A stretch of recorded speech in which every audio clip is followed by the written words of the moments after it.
శతాబ్దాల పోరాటం విజయవంతమై శ్రీరాముని కోసం కన్న కలలు సాకారమయ్యే గడియలు సమీపిస్తున్నాయి. అయోధ్యలో నిర్మిస్తున్న దివ్యమైన మందిరంలోకి రామచంద్ర ప్రభువు వేంచేస్తున్నారు. ఇందుకోసం అయోధ్య సర్వాంగ సుందరంగా ముస్తాబైంది. అయోధ్యతో పాటు దేశమంతా రామనామ స్మరణతో మారుమోగిపోయింది.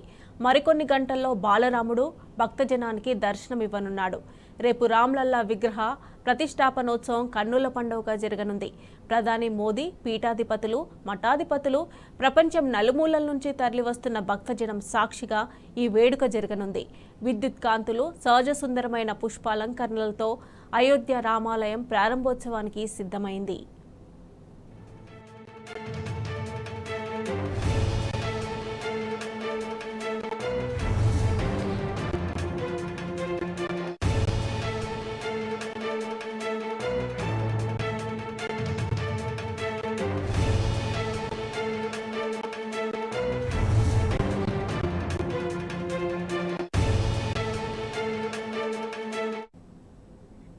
బాలరాముడి ప్రాణ ప్రతిష్టకు ముందు దేశంలోని వివిధ పుణ్యక్షేత్రాల నుంచి 81 కలశాల్లో తీసుకొచ్చిన పవిత్ర జలాలతో బాలరాముని విగ్రహాన్ని గర్భగుడిని సంప్రోక్షణ చేశారు.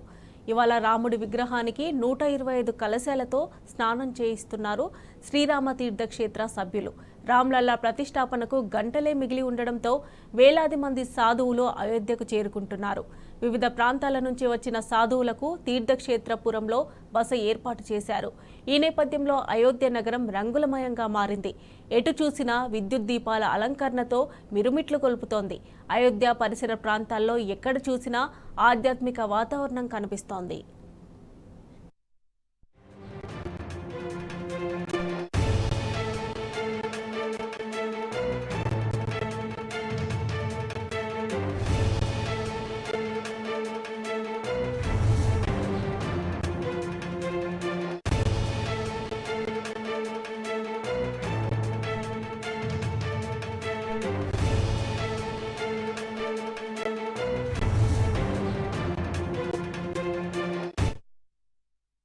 ఆధ్యాత్మిక నగరం అయోధ్యకు పండగ కల వచ్చింది.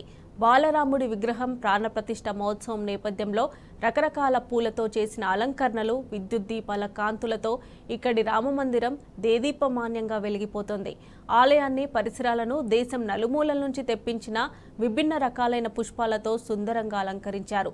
వీటి నుంచి వెలువడుతున్న సువాసన భరితమైన పరిమళాలు ఆధ్యాత్మిక శోభను తీసుకొచ్చాయి. పూల అలంకరణ, విద్యుత్ దీపాల ఏర్పాటు కోసం ప్రత్యేకంగా బృందాలను ఏర్పాటు చేశామని, ట్రస్ట్ అధికారుల పర్యవేక్షణలో వారంతా పనిచేస్తున్నారని ఆలయ వర్గాలు తెలిపాయి.